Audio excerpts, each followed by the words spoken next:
ஸ்ரீ சௌடாம்பிகை ஜோதிடம் சார்பாக ஜோதிடர் ஜெய தமிழ் செல்வனின் அன்பு வணக்கங்கள். இன்னைக்கு நம்ம என்ன பார்க்க போறோம் அப்படின்னா, குரு பெயர்ச்சி. குரு வருடத்துக்கு ஒரு முறை நகரக்கூடிய கிரகம். ஒரு வருடம் முழுதும் ஒரு ராசியில தான் சஞ்சரிப்பாரு. அதாவது குரு எல்லாருக்கும் தேவையான, தேவையான என்ன, குருவோட காரகத்துவம். குரு தான் காசை கொடுக்கக்கூடிய கிரகம், தனக்காரகன்னு சொல்லுவோம்.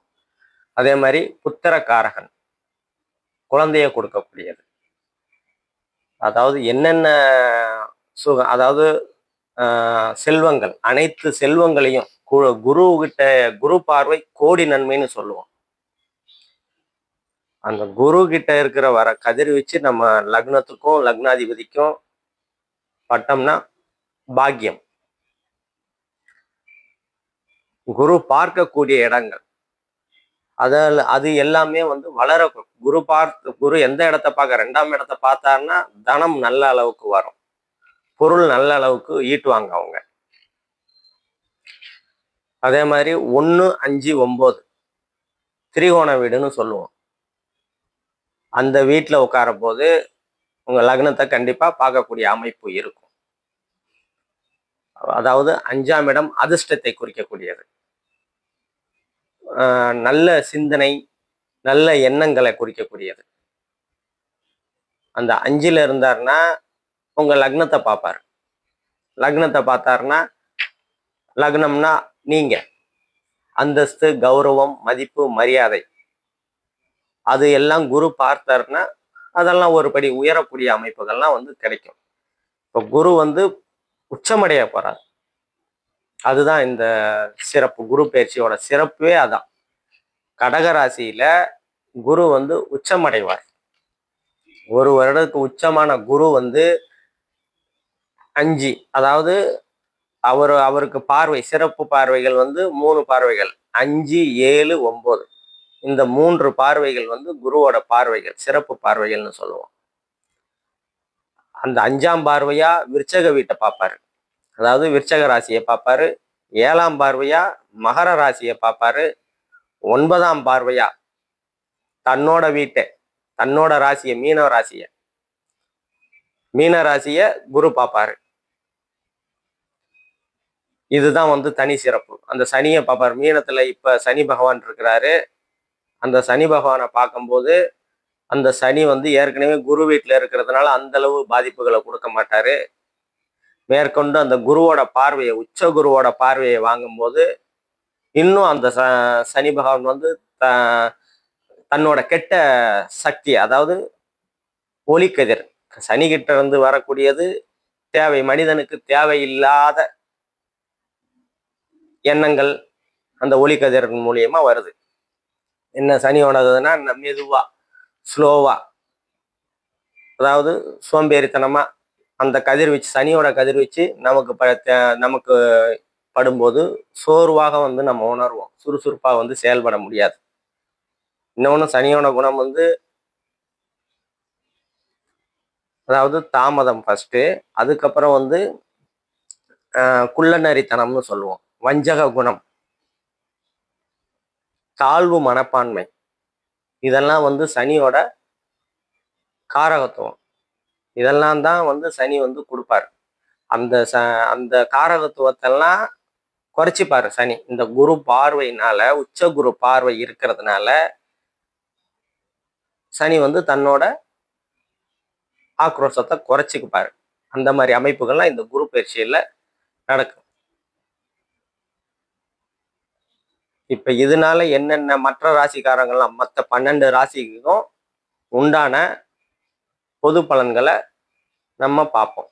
துல்லியமான பலன்கள் வேணும் அப்படின்னா கீழே நம்ம நம்பர் இருக்கும், கான்டாக்ட் பண்ணுங்க, துல்லியமான பலன்களை வாங்கிக்கோங்க. இப்ப நம்ம ஒவ்வொரு ராசிக்கும் உண்டான பலன்களை பார்ப்போம். தனுசு ராசி நேயர்களை அனைவருக்கும் ஜோதிடர் ஜெய தமிழ் செல்வனின் அன்பு வணக்கங்கள். தனுசு ராசி. தனுசு ராசிக்கு ராசி நாயகன் குரு. அவரு உச்சமடைகிறதுனால ஒரு தனி சிறப்பு தான். அவரு அந்த ராசிக்கு 8ஆம் இடத்துல உச்சமடைவார். அதாவது ராசிக்கு மறைஞ்சுதான் உச்சமடைகிறாரு கடக வீட்டுல.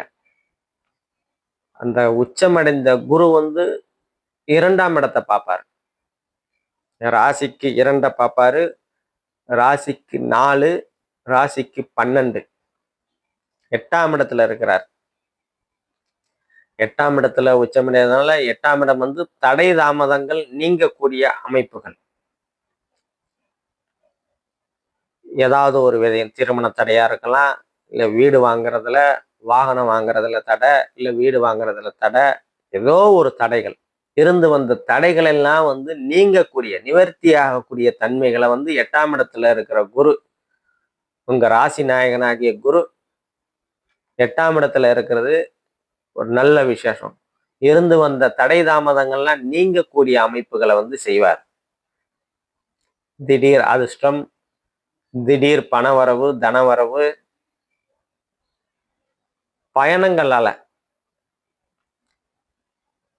பயணங்களால அனுகூலங்கள், ஆதாயங்கள் அதெல்லாம் கிடைக்கக்கூடிய தன்மைகளை வந்து கொடுப்பாரு. 8ஆம் இடத்துல இருக்கிற குரு உங்க ராசிக்கு 12ஆம் இடத்தை பார்ப்பாரு. 12ஆம் இடம்ங்கிறது அயன சயன போகஸ்தானம்னு சொல்லுவோம், விரயஸ்தானம்னு சொல்லுவோம். செலவு பண்றதுக்கு காசு வேணும் இல்லையா, அந்த காசை கொடுப்பாரு. செலவு நல்லா பண்ணுவீங்க. இப்ப அதை வாங்கணும் இதை வாங்கணும்னு நினைச்சுக்கிட்டு இருப்பீங்கல்ல. தாய்மார்கள் வந்து வீட்டுக்கு ஏதோ ஒரு பொருளை அது வாங்கணும் இது வாங்கணும் அப்படின்ற அமைப்புகள் இருக்கும். அந்த பொருள் சேர்க்கையெல்லாம் வந்து ஏன்னா விரயம் பண்ணணும் இல்லையா, காசு வந்தா தானே விரயம் பண்ண முடியும். காசு வந்து அதை வந்து நல்லபடியா தேவையான பொருட்கள் வாங்கி அது செலவு பண்றது யாருக்கு தான் பிடிக்காது. நல்லா செலவு பண்ணாதானே மனசு சந்தோஷம் கிடைக்கும்.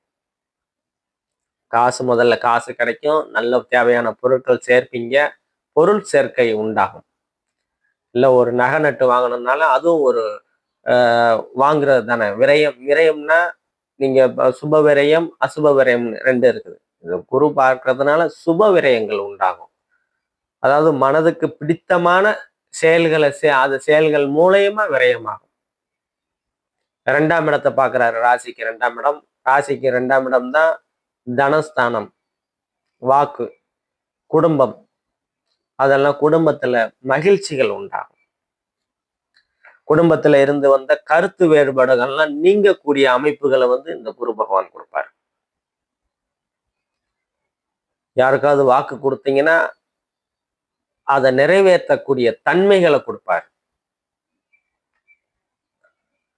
பொருளாதார முன்னேற்றத்தை கொடுப்பார். ஏன்னா 2ஆம் இடம் வந்து பணத்தை கொடுப்பார். அப்படின்னா பணம் கொடுக்குன்னா பொருளாதார முன்னேற்றம் கிடைக்கும் உங்களுக்கு. அதே மாதிரி உங்க 4ஆம் இடத்துல சனி பகவான் இருக்கிறாரு. குருவோட வீட்டுல இருக்கிறதுனால ஓரளவு கொஞ்சம் தன்னோட தீய தன்மைகளை கொஞ்சம் குறைச்சி செய்வார். சனி கிட்ட இருக்கிறது என்னது, தேவையில்லாத குணம் தான் சனி கிட்ட. அதனோட கதிர்வீச்சுல வந்து தேவை இல்லாத குணம் தான் இருக்கும். சோம்பேறித்தனம், வஞ்சகம், புல்லுநரித்தனம்னு சொல்லுவோம். தாமதம், அப்படியே டல்லு. அப்புறம் 4ஆம் இடத்தை வந்து தாயோட ஸ்தானம் சொல்லுவோம். அதுல தாயாருக்கு ஏதாவது உடல்நிலை குறைபாடு அதெல்லாம் இருந்து வந்த பிரச்சனைகள்லாம் குரு வந்து 4ஆம் இடத்தை பார்க்கறதுனால சரியாகக்கூடிய தன்மைகள் இருக்கும். தன்னோட என்ன சொல்றது, சனி வந்து தன்னோட எண்ணங்கள் தீய கதிர்கள்னால கிடைக்கக்கூடிய மனிதனுக்கு தேவையில்லாத எண்ணங்களை வந்து அந்த கொடுப்பாரு சனி பகவான். ஆனா அதை குறைச்சிப்பாரு. குரு பார்வையினால குறைத்து கொள்ளக்கூடிய தன்மைகள் இருக்கும். என்ன அப்படின்னா, ஏதாவது தாய்க்கு உடல்நிலை குறைபாடு இருந்ததுன்னா அந்த உடல்நிலை குறைபாடு நீங்கும். ஏதாவது வீடு சம்பந்தமா ஏதாவது பிரச்சனை, வாகனம் இருந்து வந்த பிரச்சனை, இல்லை வீடு வாகனம் வாங்கணும் அதுல இருந்து வந்த தடைகள்லாம் வந்து நீங்க செய்வார் குரு. மாணவர்கள் கல்வியில கொஞ்சம் மந்தமா இருக்கிற மாணவர்கள்லாம் இந்த குரு பயிற்சியில இருந்து கொஞ்சம் கல்வியில உயரக்கூடிய அமைப்புகள்லாம் வந்து இந்த குரு பயிற்சியில இருந்து உங்களுக்கு கிடைக்கும். இப்ப நம்ம பார்த்தது எல்லாமே பொது பலன்கள் தான் சொல்லிட்டு இருக்கோம். துல்லியமான பலன்கள் வேணும்னா ஜனனகால ஜாதகத்துல தசாபுக்தி அடிப்படையில துல்லியமான பலன்களை சொல்ல முடியும். துல்லியமான பலன்கள் வேணும் அப்படின்னா கீழே நம்ம நம்பர் இருக்கும், கான்டாக்ட் பண்ணிக்கோங்க. நன்றி, வணக்கம்.